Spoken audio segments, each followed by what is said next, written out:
بسم اللہ الرحمن الرحیم، السلام علیکم۔ جنرل باجوہ کے حوالے سے بڑی اہم خبر آ رہی ہے۔ جنرل باجوہ کے کورٹ مارشل کا جو ہے وہ فیصلہ کیا کر لیا گیا ہے۔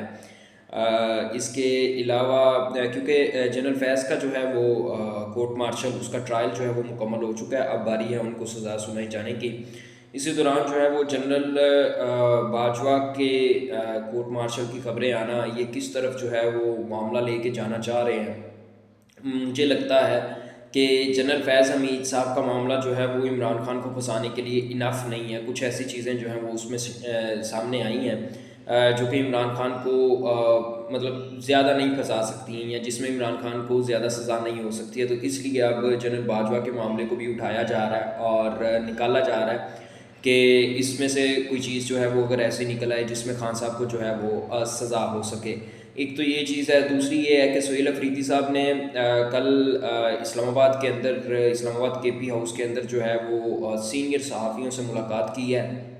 وہاں پہ کچھ سوال و جواب ہوئے ہیں، کافی سخت سوال و جواب ہوئے ہیں سہیل افریدی سے۔ ایک چیز جو جس کا کریڈٹ جو ہے وہ سہیل افریدی صاحب کو لازمی طور پر دینا چاہیے، وہ یہ کہ سہیل افریدی نے صرف بائسڈ صحافی جو ہے، مطلب یوں کہہ لیں کہ جو وہ صحافی جو پی ٹی آئی کی سپورٹ میں بولتے ہیں یا پی ٹی آئی کے حق میں بولتے ہیں، صرف ان کو ہی نہیں بلایا، بلکہ وہ صحافی جو نون لیگ کی طرف اپنا پلڑا رکھتے ہیں، ان کا پلڑا جو ہے وہ نون لیگ کی طرف ہوتا ہے، ان صحافیوں کو بھی مدعو کیا گیا۔ سب سے بڑی مثال اس کی رؤف کلاسرا صاحب ہیں۔ رؤف کلاسرا صاحب کو بھی اس تقریب میں جو ہے وہ انوائٹ کیا گیا۔ رؤف کلاسرا صاحب نے کچھ سخت سوالات کیے ہیں، اپنی دربار گیری جو ہے وہ وہیں پہ انہوں نے چمکائی ہے۔ تو اس حوالے سے بھی کچھ چیزیں جو ہیں وہ آپ لوگوں کے ساتھ شیئر کرتے ہیں کہ یہ کیا معاملہ ہوا ہے اور انہوں نے کس طرح اس کے جوابات دیے ہیں، کیا صحافی مطمئن ہوئے ہیں یا نہیں ہوئے۔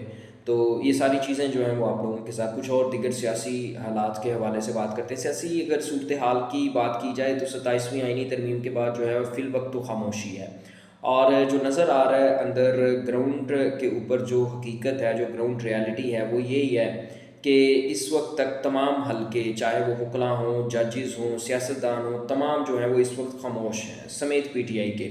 پی ٹی آئی کی قیادت جو ہے وہ اس میں اتنی اہلیت نہیں ہے، وہ اس وقت مکمل طور پر جو ہے وہ سرنڈر کر چکی ہے، اور یوں کہہ لیں کہ وہ گو ود دا فلو جا رہی ہے۔ جس طرح ایک ڈیڈ فش جو ہے وہ جب ایک مچھلی جو ہے وہ مر جاتی ہے تو وہ پانی کے رحم و کرم پر اپنے آپ کو چھوڑ دیتی ہے، اسی طرح ہمیں پی ٹی آئی کی قیادت بھی نظر آ رہی ہے۔ ٹھیک ہے، سہیل افریدی صاحب جو ہیں وہ پی ٹی آئی کے لیے ایک امید بن کے آئے تھے کہ شاید جو ہے وہ سہیل افریدی صاحب کچھ ایسی چیزیں کر دیں کہ جن میں جو ہے وہ پی ٹی آئی کا ورکر جو ہے اس کو کوئی اچھی خبر مل سکے خان صاحب کی رہائی کے حوالے سے۔ لیکن فی الوقت تک جو ہے وہ سہیل افریدی صاحب کی طرف سے بھی کوئی ایسا رسپانس نہیں آیا۔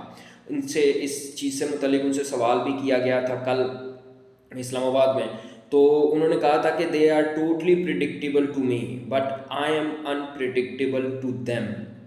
انہوں نے کہا کہ میں ابھی تک جو ہے وہ آئین اور قانون کے ادارے میں رہتے ہوئے ساری چیزیں کر رہا ہوں۔ مجھے لگتا ہے کہ سہیل افریدی صاحب جس پالیسی کے اوپر عمل پیرا ہیں وہ یہ ہے کہ پہلے ذرا تمام قانونی اور آئینی جو راستے ہیں ان کو آزما لیا جائے، اور ان لوگوں کو، اس نظام کو ننگا کر دیا جائے، اس کو ایکسپوز کر دیا جائے اس نظام کو کہ دیکھیں جی ہم نے اب تمام آئینی اور قانونی راستے جو ہیں وہ اپنائے، لیکن ان آئینی اور قانونی راستوں کو اپنانے کے باوجود ہمیں نہ صرف ہمیں ملاقات نہیں کرنے دی گئی۔ اور اس چیز کے بعد جب یہ لوگ بھی تھک جائیں گے، اس وقت سہیل افریدی صاحب جو ہے وہ کوئی بڑی تحریک یا بڑے احتجاج کا اعلان کر سکتے ہیں، اور ظاہری سی بات ہے کہ اس وقت گورنمنٹ کے پاس جو ہے وہ پھر کوئی جواز بھی نہیں رہے گا بات کرنے کا کہ جی آپ یہ کر رہے ہیں، آپ آئیں بیٹھیں بات کرتے ہیں، یہ کرتے ہیں، کیونکہ وہ آلریڈی جو ہے وہ پہلے آئین اور قانون کے مطابق جو ہے وہ ساری چیزیں کر چکے ہیں۔ اسلام آباد ہائی کورٹ کا فیصلہ ان کے پاس ہے ملاقات کا، لیکن ملاقات نہیں کروائی جا رہی،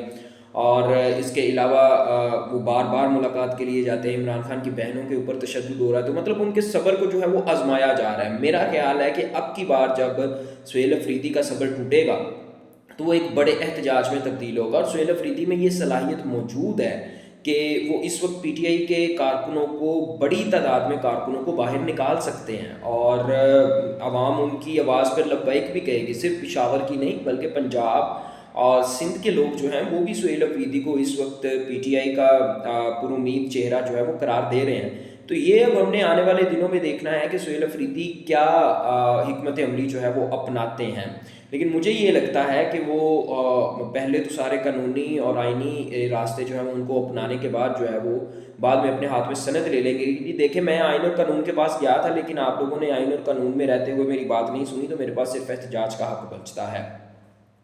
اس کے علاوہ کل ان کی صحافیوں سے، سینئر صحافیوں سے ملاقات ہوئی ہے. رؤف کلاسرا بھی تھا. اچھا، رؤف کلاسرا نے وہاں پہ بھی اپنی درباری جو ہے وہ چمکائی ہے.